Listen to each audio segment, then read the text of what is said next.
ان اللہ عالم غیب السماوات والارض، بے شک اللہ تعالی آسمان اور زمین کی پوشیدہ چیزوں کو جاننے والا ہے، اور وہ اس بات کو جانتا ہے انہ علیم بذات الصدور، بے شک اللہ تعالی جانتا ہے جو کچھ سینوں میں ہے۔ یہ صرف جہنم سے نکلنے کی خواہش کر رہے ہیں، دنیا میں جا کر وہ ویسے ہی کام کریں گے۔ هو الذی، وہ ذات جس نے جعلکم خلائف فی الارض، اے لوگوں زمین میں تمہیں خلیفہ بنایا، یعنی پہلے لوگ دنیا سے چلے گئے، اب تم ان کی جگہ ہو، پھر تم چلے جاؤ گے، تمہاری جگہ تمہاری اولاد یا تمہاری نسلیں ہوں گی۔ فمن کفر، تو دنیا کے اندر تو آنا جانا یہ چلتا ہی رہتا ہے، کچھ دنیا میں آتے ہیں بچے اور کچھ دنیا سے چلے جاتے ہیں۔ دنیا میں آنے کے لیے تو یہ ضروری ہے کہ وہ ایک دن کا بچہ ہے وہی دنیا میں آتا ہے، لیکن دنیا سے جانے کے لیے کوئی عمر کی قید نہیں ہے، ایک دن کا بچہ بھی دنیا سے جاتا ہے، جوان بھی جاتا ہے اور بوڑھا بھی جاتا ہے۔ دنیا مسافر خانہ ہے، مسافر خانہ ہے، یہ وقتی طور پر گزارے کی جگہ ہے، یہاں پر دل لگا کر آخرت کے گھر کو فراموش نہ کرو۔ فمن کفر فعلیہ کفرہ، جو کوئی کفر کرے، ناشکری کرے، تو اس کا نقصان اسی پر ہے۔ ولا یزید الکافرین کفرہم عند ربہم الا مقتا، کافر جو کفر کرتے ہیں اس کفر کی وجہ سے کافر اپنے رب کی بارگاہ میں ناراضگی کا مستحق ہوتے ہیں، یعنی یہ کفر اللہ تعالی کے غضب کو ابھارتا ہے۔ ولا یزید الکافرین کفرہم الا خسارا، اور کافروں کا یہ کفر کافروں کو نقصان میں زیادہ ڈالتا ہے۔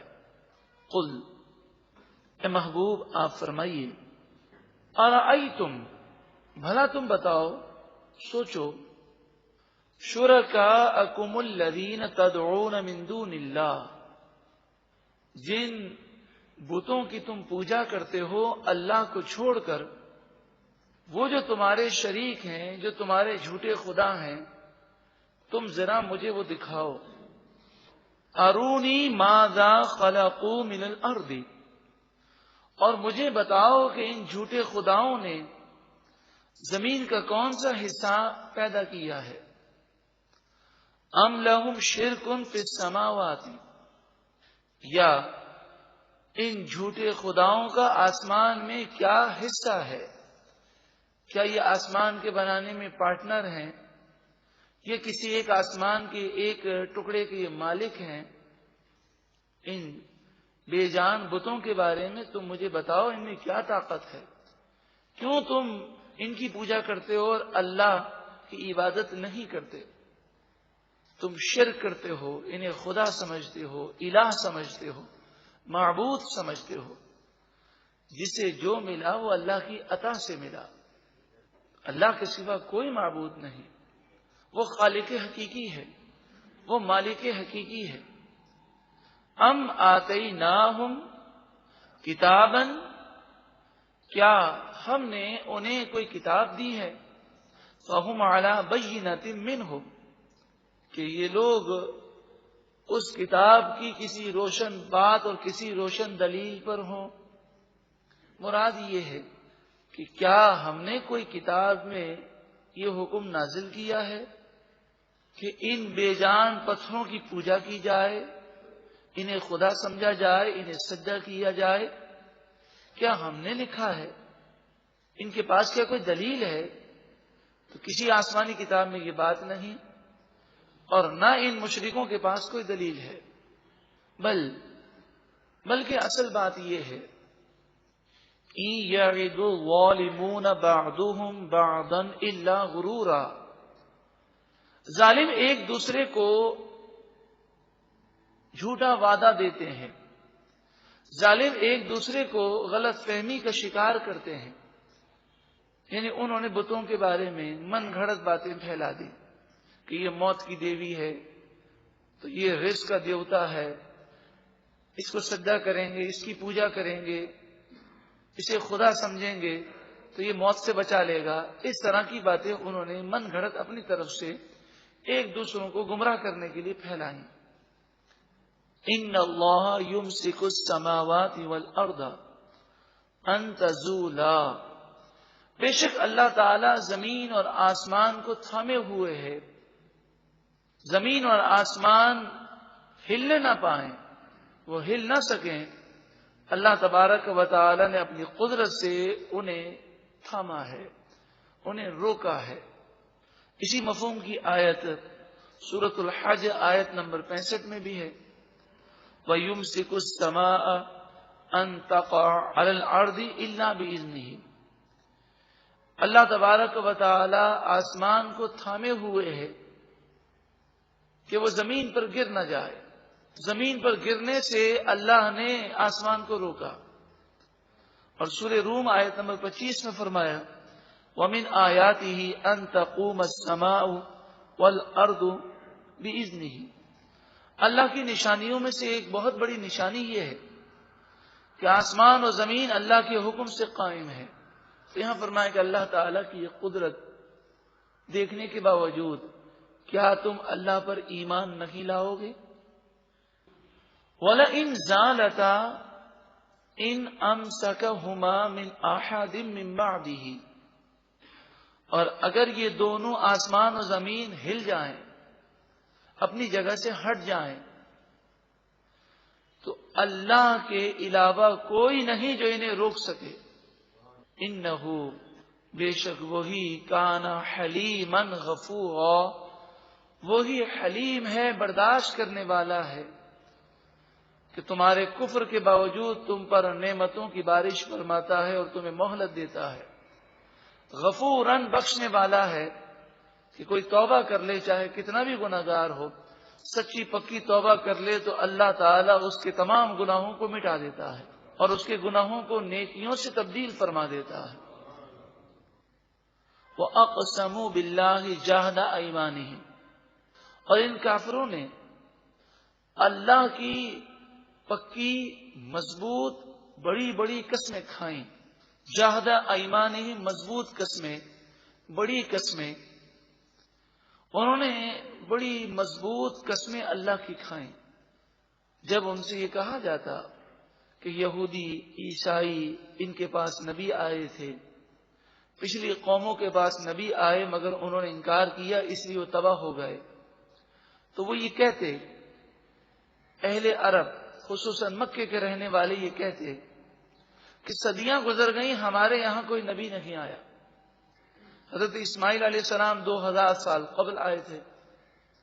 لَإِن جَاءَهُمْ نَذِيرٌ، تو یہ اہل مکہ قسمیں کھایا کرتے تھے حضور کی آمد سے پہلے کہ اگر ان کے پاس کوئی ڈر سنانے والا آئے گا، کوئی نبی یا رسول آئیں گے، لَيَكُونُنَّ أَهْدَىٰ مِنْ إِحْدَى الْأُمَمِ، ضرور بضرور وہ تمام امتوں میں سب سے زیادہ ہدایت یافتہ ہو جائیں گے۔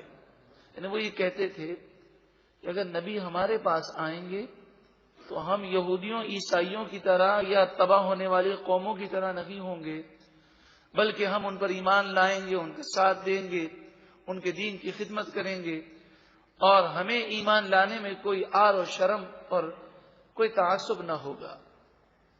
فَلَمَّا جَاءَهُمْ نَذِيرٌ مَا زَادَهُمْ إِلَّا نُفُورًا، پھر جب ان کے پاس ڈر سنانے والے آقا دو جہاں صلی اللہ علیہ وسلم آ گئے تو یہ مزید نفرت میں اور کفر میں بڑھ گئے۔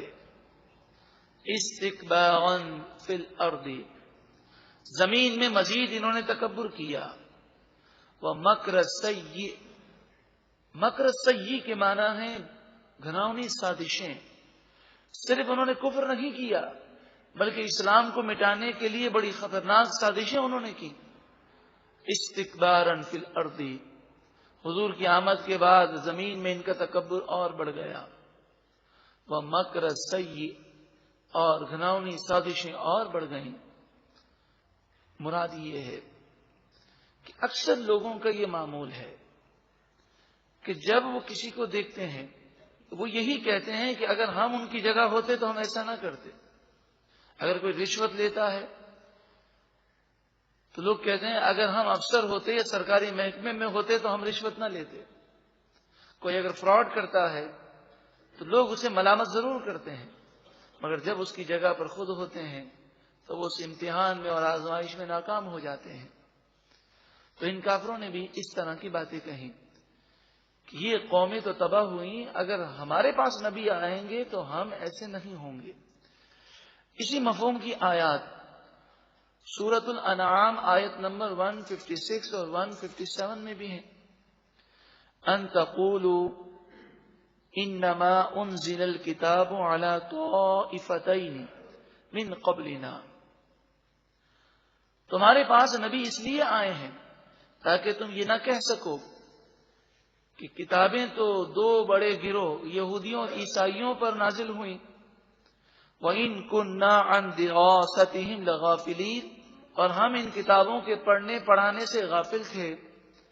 او تقولوا لو انا انزل علینا الکتاب لکنا اہدی منہم، اور یہ نبی تمہارے پاس اس لیے آئے ہیں تاکہ تم کل بروز قیامت یہ نہ کہہ سکو کہ پروردگار اگر ہم پر کتاب نازل ہوتی تو ہم ان تمام لوگوں سے زیادہ ہدایت یافتہ ہو جاتے۔ تو یہ دنیا میں یہ بات کہتے تھے، پھر نبی آ گئے تاکہ کل بروز قیامت وہ یہ عذر پیش نہ کر سکے۔ اور سورۃ الصافات آیت نمبر 167 سے لے کر 170 تک، وَإِن كَانُوا لَيَقُولُونَ لَوْ أَنَّ عِندَنَا ذِكْرًا مِّنَ الْأَوَّلِينَ، اور یہ لوگ ایسے ہیں کہ جب ان کے پاس پہلے لوگوں کا قصہ ذکر کیا جاتا اور بتایا جاتا کہ پہلے لوگ اس طرح رسول کی نافرمانی کر کے تباہ ہوئے، تو وہ کہتے لَكُنَّا عِبَادَ اللَّهِ الْمُخْلَصِينَ، اگر ہمارے پاس پہلے لوگوں کی طرح نصیحت آتی تو ضرور ہم اللہ کے مخلص بندے بن جاتے، چنے ہوئے اور نیک بندے بن جاتے۔ فَكَفَرُوا بِهِ فَسَوْفَ يَعْلَمُونَ، پس انہوں نے اس کا انکار کیا، پس ان قریب وہ اس انکار کا انجام جان جائیں گے۔ دعویٰ تو ہمارا بھی ہے، غلام ہیں نبی کے غلام ہیں، غلامی نبی میں موت بھی قبول ہے، یہ ہمارا دعویٰ ہے اور مسلمان کا یہی دعویٰ ہونا چاہیے۔ اسلام کی خاطر ہم سب کچھ قربان کرنے کو تیار ہیں، میرا سب کچھ آپ پر قربان ہے یا رسول اللہ۔ الحمدللہ یہ مومن کی دل کی صدا ہے۔ لیکن سوال یہ ہے کہ جب ہم اتنی محبت کا اظہار کرتے ہیں تو کیا حضور کی محبت میں، اسلام کی محبت میں، اللہ کی محبت میں گناہوں کو نہیں چھوڑ سکتے؟ نیند کی قربانی نہیں دے سکتے؟ کیا ہم نماز اپنے وقت پر ادا نہیں کر سکتے؟ کیا ہم حضور کی محبت میں، اسلام کی محبت میں، اللہ کی محبت میں اپنے مال کو خرچ نہیں کر سکتے؟ کیا حرام سے ہم نہیں بچ سکتے؟ تھوڑا دنیاوی نقصان برداشت نہیں کر سکتے؟ تو دعویٰ انسان کرے اچھی بات ہے، مگر وہ اپنے عمل سے دلیل کو بھی ثابت کرے اور اس کی زندگی ایسی ہو جو اس دعوے پر دلیل ہو۔ وَلَا يَحِيقُ الْمَكْرُ السَّيِّئُ إِلَّا بِأَهْلِهِ، گھناؤنی سازشیں اور بھیانک فریب یہ خود کرنے والوں کو نقصان پہنچاتے ہیں۔ جو ایسے مکر و فریب کرتا ہے وہ خود تباہ ہوتا ہے۔ فَهَلْ يَنظُرُونَ إِلَّا سُنَّةَ الْأَوَّلِينَ، یہ کافر، یہ گناہگار ایمان کیوں نہیں لاتے، توبہ کیوں نہیں کرتے؟ وہ صرف پہلے لوگوں کے طریقے کا انتظار کر رہے ہیں کہ جس طرح گناہوں کی وجہ سے ان پر عذاب آیا، ان پر بھی جب عذاب آئے گا اس وقت توبہ کریں گے۔ مگر ملک الموت کو دیکھ کر، عذاب کو دیکھ کر توبہ قبول نہیں ہوتی۔ فلن تجد لسنت اللہ تبدیلا، پس ہرگز تم اللہ کے مقررہ کردہ طریقے کو تبدیل شدہ نہیں پاؤ گے۔ مہلت جب ختم ہوگی تو پھر موت یہ ساری لذتوں کو ختم کرنے والی ہے، جیسی کرنی ویسی بھرنی، دنیا میں بھی اور آخرت میں بھی ہے۔ وَلَن تَجِدَ لِسُنَّتِ اللَّهِ تَحْوِيلًا، اور تم اللہ کے مقررہ کردہ طریقے کو تبدیل کرنے والا نہیں پاؤ گے۔ کوئی اللہ کے قانون کو تبدیل نہیں کر سکتا۔ اولم یسیروا فی الارض، کیا وہ زمین میں نہ چلے؟ فینظروا، پھر وہ دیکھتے، کیف کان عاقبۃ الذین من قبلہم، کہ ان سے پہلے لوگوں کا کیسا برا انجام ہوا جن لوگوں نے اللہ کی نافرمانی کی۔ وَكَانُوا أَشَدَّ مِنْهُمْ قُوَّةً، حالانکہ وہ ان سے بھی زیادہ طاقتور تھے، ان کی عمریں بھی طویل تھیں، ان کی صحت بھی اچھی تھی، اور وہ ان سے زیادہ خالص غذا اور خوراک کھانے والے تھے۔ وَمَا كَانَ اللَّهُ لِيُعْجِزَهُ مِنْ شَيْءٍ فِي السَّمَاوَاتِ وَلَا فِي الْأَرْضِ، آسمان و زمین میں کوئی چیز اللہ کو عاجز نہیں کر سکتی۔ اللہ رب العالمین جو چاہے وہ فیصلہ فرماتا ہے۔ انہ کان علیما قدیرا، بے شک اللہ تعالی علم والا، قدرت والا ہے۔ کبھی کبھی ذہن میں سوال پیدا ہوتا ہے کہ لوگ گناہ کرتے ہیں اور ہم دیکھتے ہیں کہ ان کی ترقی رکتی نہیں ہے، بظاہر دولت کے انبار لگ رہے ہیں تو لگ ہی رہے ہیں، صحت ہے، تندرستی ہے، بظاہر عافیت محسوس ہوتی ہے، مگر گناہ کا انجام یقیناً برا ہے۔ یہ ذہن میں رکھیں، گناہ کا انجام دنیا میں بھی برا ہے، آخرت میں بھی برا ہے، ہر گناہ کی نحوست ہے، مگر اللہ رب العالمین مہلت دیتا ہے، اور اگر مہلت نہ دے تو جتنے گناہگار ہیں ان میں سے کوئی بھی زمین پر ایک لمحے باقی نہ رہے۔ وہ پکڑنے پر قادر ہے، یہ تو اس کا کرم ہے، مہلت ہے تاکہ وہ توبہ کر لیں۔ جو اس مہلت سے فائدہ نہ اٹھائے وہ بہت نادان ہے، ایک نہ ایک دن یہ مہلت ختم ہو جائے گی۔ وَلَوْ يُؤَاخِذُ اللَّهُ النَّاسَ بِمَا كَسَبُوا، اور اگر اللہ تعالی گناہگار لوگوں کو ان کے ہر گناہ پر پکڑ لے، ما ترک علی ظہرها من دابۃ، تو زمین کی پیٹھ پر چلنے والا کوئی باقی اللہ تعالی نہ رکھتا۔ وَلَٰكِن يُؤَخِّرُهُمْ إِلَىٰ أَجَلٍ مُّسَمًّى، ہاں لیکن اللہ تعالی ایک مقررہ وقت تک مہلت عطا فرماتا ہے۔ فَإِذَا جَاءَ أَجَلُهُمْ، پھر جب ان کی مہلت ختم ہو جاتی ہے اور وہ وقت آ جاتا ہے تو پھر کوئی اللہ کے غضب سے انہیں بچا نہیں سکے گا۔ فَإِنَّ اللَّهَ كَانَ بِعِبَادِهِ بَصِيرًا، پس بے شک اللہ تعالی اپنے بندوں کو خوب دیکھنے والا ہے۔ سورہ فاطر مکمل ہوئی، آخر میں فرمایا گیا اللہ تعالی اپنے بندوں کو خوب دیکھنے والا ہے۔ انسان کو چاہیے وہ غور کرے، وہ سوچے اور یہ تصور قائم کر لے کہ میرا رب مجھے ہر حال میں دیکھ رہا ہے، اور صرف دیکھنا ہی نہیں بلکہ وہ جب چاہے میری گرفت کر لے وہ اس پر قادر ہے۔ وہ کسی کا محتاج نہیں، وہ صمد ہے، غنی ہے، وہ جسے چاہے جہنم میں ڈال دے۔ تو ہم گناہ کر کے اپنے لیے خطرات نہ مولیں، ہو سکتا ہے گناہوں کی سزائیں دنیا میں بھی مل جائیں اور آخرت میں مل جائیں۔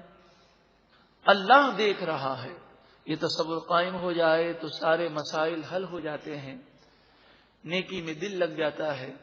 الحمدللہ ختم قادریہ شریف کے بعد جب اللہ تعالیٰ کے مبارک ناموں کا ورد ہوتا ہے اور جب اس بات کا ورد کیا جاتا ہے کہ اللہ سب سے بڑا ہے، اللہ دیکھ رہا ہے، تو ختم قادریہ کی روحانیت اور پھر اس ذکر کی جو روحانیت ہے، ایسا منظر ہوتا ہے کہ جو الفاظ میں بیان نہیں ہو سکتا۔ آپ ضرور آئیں اور آ کر ضرور دیکھیں۔ اللہ دیکھ رہا ہے، اس کے یہ معنی ہے کہ جب بندہ گناہ کرنے لگے تو اس پر لرزہ طاری ہو جائے اور یہ سوچے کہ اگر میرے رب نے اس پر میری گرفت کر لی تو میرا کیا ہوگا۔ اللہ تعالیٰ سورہ فاطر کی ساری برکتیں ہم سب کو عطا فرمائے۔